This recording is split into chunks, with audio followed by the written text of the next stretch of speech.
demais companheiros que estão na retaguarda, parabenizando a oração missionária local, como também todas as orações missionárias, deixando para vocês 2 Crônicas 15:7, que diz: mas esforçai-vos e não desfaleçam as vossas mãos, que a vossa obra tem uma recompensa. Quem trabalha para Jesus sabe que vai ser recompensado. Verdade, meu Deus. Pode até não ser aqui, mas lá, com certeza, está tudo registrado e está só nos esperando. É mesmo, Jesus. A leitura que foi feita pelo pastor da igreja, Jeremias, capítulo 20, versículo 9, eu quero ser bem rápido, sucinto, vai falar: então disse eu, não me lembrarei dele, não falarei mais no seu nome, mas isso foi no meu coração como fogo ardente, encerrado nos meus ossos, e estou fatigado e sofrido e não posso. Quantas vezes nós também não ficamos dessa forma como Jeremias ficou? Cansado, fatigado, triste, muitas vezes até querendo parar, porque pessoas muitas vezes vêm contra nós falar coisas que não convêm, né? Para nos desanimar, para nos tirar da obra. Mas só que, como Jeremias foi escolhido, cada um que é chamado para fazer a obra de Deus foi escolhido por ele.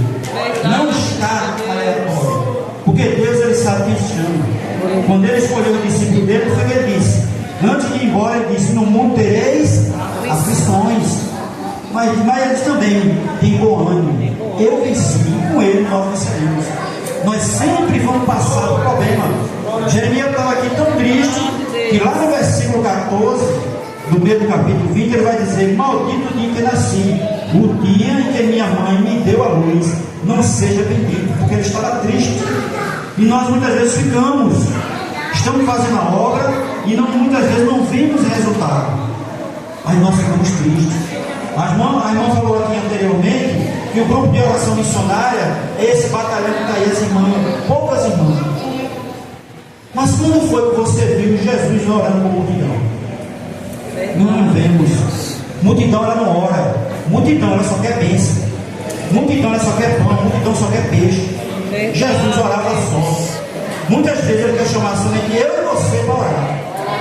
Muitas vezes ele não quer muita gente, não. Muitas vezes ele quer ouvir só a sua oração. É mesmo, Jesus. A gente pensa que não tem que ter a casa cheia para orar.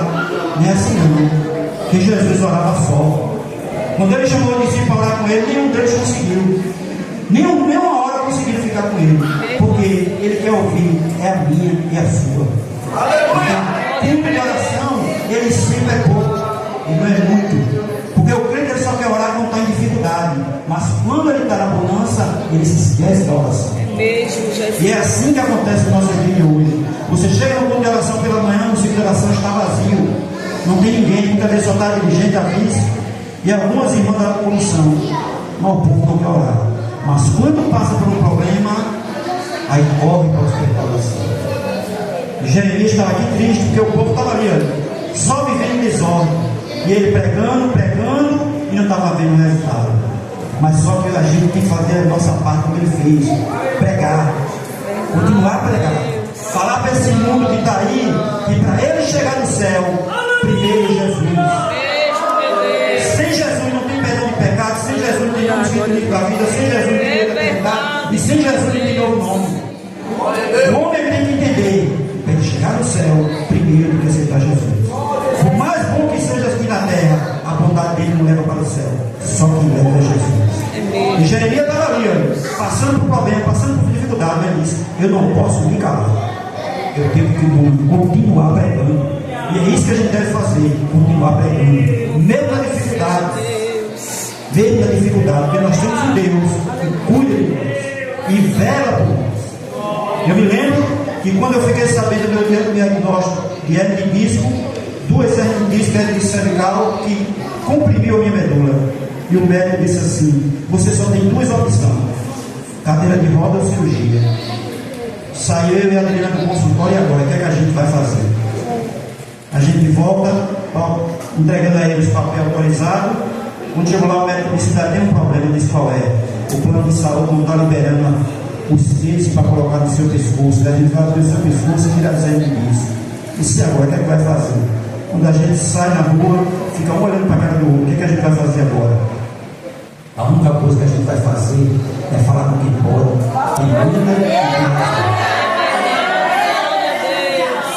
E quando saímos lá na quinta-feira, na sexta-feira eu fui para o segundo oração, ela disse, deixa eu ir comigo. Eu disse, não, deixa eu ir sozinho, é melhor.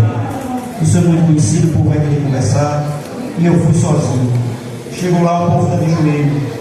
O povo de joelho, e eu fiquei ali. Quando de repente a dirigente do centro de oração se levanta e diz, homem, eis que eu estou no controle de tudo.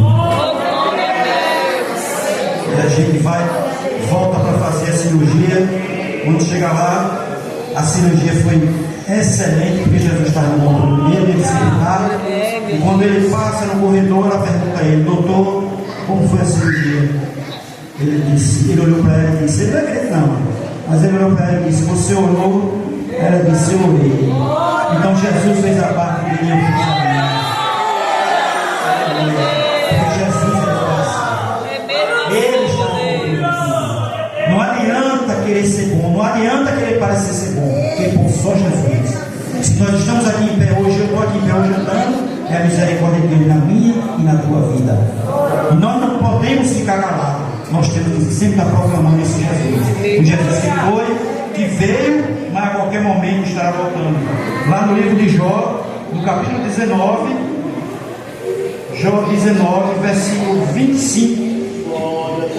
Veja o que é que diz para nós, para eu encerrar minha. Jó, capítulo 19, versículo 25. Jó passando por problema, mas ele disse assim, porque eu sei que o meu Redentor vive e que por mim se levantará sobre a terra. Ele sempre se levanta. Ele sempre se levanta. Muitas vezes nós não merecemos, mas tem alguém com o joelho dobrado por tua vida. E quando tem alguém com o joelho dobrado por tua vida, ele responde a oração daquele que está de joelho. Pode ter pouca gente orando, mas o resultado que a gente tem visto, que os relatórios estão aí, que os missionários estão lá. E as irmãs estão aqui orando no sábado pela manhã. Pode ser uma, pode ser duas, pode ser três. Mas a oração tem chegado no fundo da graça e o milagre tem acontecido. Então que nós possamos continuar sempre proclamando esse evangelho, sempre falando desse Jesus. E continuar orando sempre. Porque a resposta, ela vem. E vem porque Deus, Ele está vendo tudo e sabe tudo para nós. Que Deus abençoe.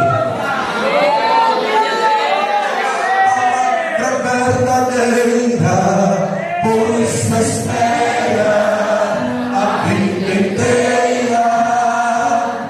Não vos conformeis com esta